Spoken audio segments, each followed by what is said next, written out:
ఉమ్మడి కరీంనగర్ జిల్లాలో రెండో విడత పంచాయతీ ఎన్నికల కౌంటింగ్పై టెన్షన్ నెలకొంది. మొదటి వార్డు సభ్యుల ఓట్లను లెక్కిస్తున్నారు. జగిత్యాల జిల్లాలో సర్పంచ్ ఫలితాల్లో కాంగ్రెస్ బలపరిచిన 2 అభ్యర్థులు గెలుపొందారు. కాంగ్రెస్ బలపరిచిన అభ్యర్థులు ముందంజలో ఉన్నారు. కౌంటింగ్కి సంబంధించి మరింత సమాచారాన్ని వెంకటేష్ అందిస్తారు.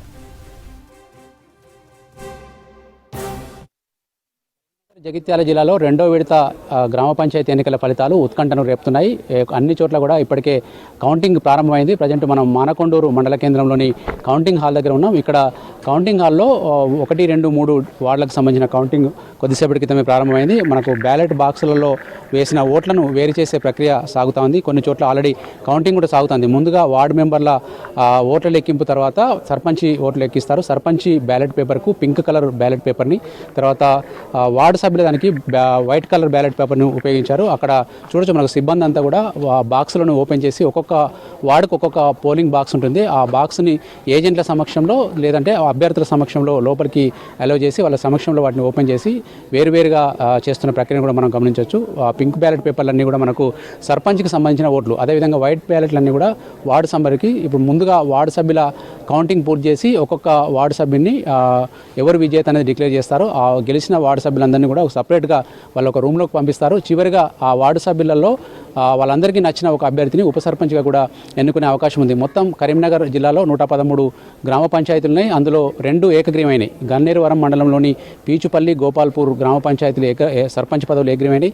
అవి కాకుండా 197 వార్డు సభ్యులు కూడా ఏకగ్రీవమైనవి. ఇవి పోగా మిగిలిన వార్డు సభ్యులకు తర్వాత సర్పంచ్ పదవులకు కూడా ఇప్పుడు కౌంటింగ్ మొదలైంది. మొదటి విడత కౌంటింగ్ తర్వాత ఈ రెండవ విడత కౌంటింగ్ మీద కూడా చాలా ఆసక్తి ప్రజల్లో కావచ్చు, స్థానిక లీడర్లో కావచ్చు, ప్రజల్లో కావచ్చు కనిపిస్తూ ఉంది. ఎందుకంటే మొదటి విడతలో చూసినప్పుడు మనకు అధికార పార్టీకి మద్దతు ఇచ్చిన కాంగ్రెస్ పార్టీకి సంబంధించిన కొంతమంది ఎక్కువ స్థాయిలో అభ్యర్థులు గెలిచారు. ఈరోజు ఎట్లా ఉంటుందనేది ఫలితం మనకు చాలా ఆసక్తిగా కనిపిస్తూ ఉంది. మనకు వార్డు సభ్యుల ఓట్ల లెక్కింపు కావచ్చు, తర్వాత సర్పంచ్ ఓట్ల లెక్కింపు కావచ్చు, చాలా ఈజీగా జరుగుతుంది. ఎందుకంటే మనకు ఈవీఎంలతో పోల్చుకున్నప్పుడు ఎమ్మెల్యే, ఎంపీ ఎలక్షన్స్ చాలా పెద్ద ఎత్తున ఉంటాయి. ఈవీఎంలు అనేది వాళ్ళ ముందు ఒకసారి డిజిటల్ రూపంలో మనకు ఫిగర్ వచ్చేస్తుంది. కానీ ఇక్కడ బ్యాలెట్ పేపర్లుగా తీసుకున్నప్పుడు బ్యాలెట్ పేపర్లను వేరువేరుగా 25 చొప్పున కౌంట్ చేసి ఆ 25 ఓట్లలో ఏ అభ్యర్థికి ఎన్ని వచ్చినాయనేది అక్కడ పక్కన ట్రేలర్లో వేస్తారు. దాన్ని బట్టే మనకు ఎవరికి ఎక్కువ ఓట్లు వచ్చిందనేది తేలిపోతుంది. వార్డు సభ్యుల ఫలితాల అనంతరం సర్పంచ్ ఫలితాల మీద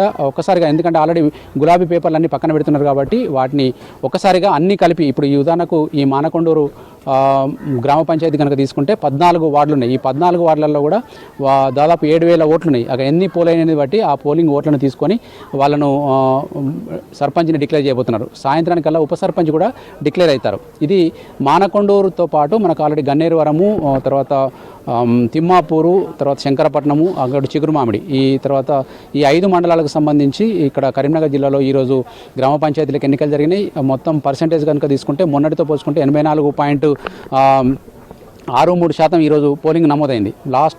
మొదటి విడతతో పోల్చుకుంటే కనుక ఒక 3-4% పెరిగింది.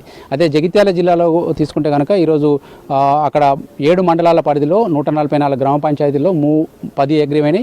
134 గ్రామ పంచాయతీలకు ఈరోజు కౌంటింగ్ జరుగుతూ ఉంది. సాయంత్రం 7-8 గంటలకల్లా పూర్తి స్థాయిలో ఫలితాలు బయటకు వచ్చే అవకాశం అయితే కనిపిస్తుంది. సేమ్ డేనే ఉప సర్పంచులు కూడా మనకు డిక్లేర్ చేయబోతున్నారు. కాబట్టి ఈ రోజుతోనే మొత్తం రెండో విడత పంచాయతీ ఎన్నికలు, అంటే పోలింగ్ అండ్ కౌంటింగ్, తర్వాత ఉప సర్పంచ్ ఎన్నిక 3 ప్రక్రియలు ఈరోజు ఒకరోజు పూర్తి చేయబోతున్నారు.